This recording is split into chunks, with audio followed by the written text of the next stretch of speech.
خواہش پرستی ایک ایسے ساتھی کی مانند ہے جو ہلاک کر دیتا ہے، اور بری عادت ایک زور آور دشمن کی مانند ہے۔ دشمن ایک بھی بہت ہے اور دوست زیادہ بھی تھوڑے ہیں۔ نیک کے لیے موت راحت ہے اور بد کی موت دنیا کے لیے راحت ہے۔ عدل و انصاف ہر ایک کے لیے بہتر ہے، لیکن امیروں کے لیے بہتر تر ہے۔ اپنے ظاہر و باطن کو یکساں رکھو۔ جو علماء امیروں کے پاس جائیں وہ خدا کے دشمن ہیں، اور جو امراء علماء کے پاس آئیں وہ خدا کے دوست ہیں۔ جس پر نصیحت عمل نہ کرے سمجھ لو اس کا دل ایمان سے خالی ہے۔ دوسروں کے مال کا طمع نہ رکھنا بھی داخل سخاوت ہے۔ کھلی عداوت بہتر ہے منافقانہ موقف سے۔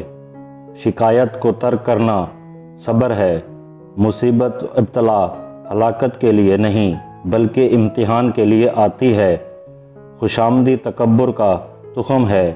انتقام کی طاقت رکھتے ہوئے غصہ پی جانا افضل ترین جہاد ہے۔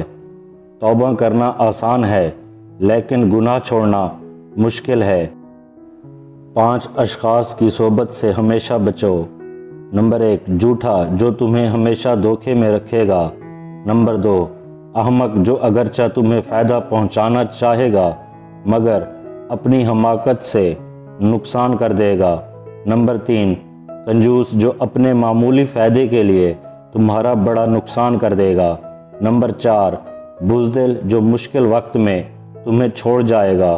نمبر 5 بد عمل جو ایک نوالے کے عوض تمہیں بیچ دے گا۔ عافیت یہ ہے کہ اچھے کاموں میں مصروف رہ کر ان کے نتیجے کو خدا پر چھوڑ دو۔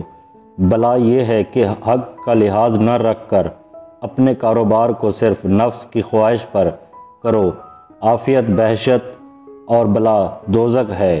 جو اپنی زبان کو قابو میں نہیں رکھتا وہ پشیمان ہوتا ہے۔ عاقل وہ ہے جو خیر و شر میں تمیز کرے، اور حقیقت میں عاقل وہ ہے جو نیکی اور بدی میں تمیز کرے۔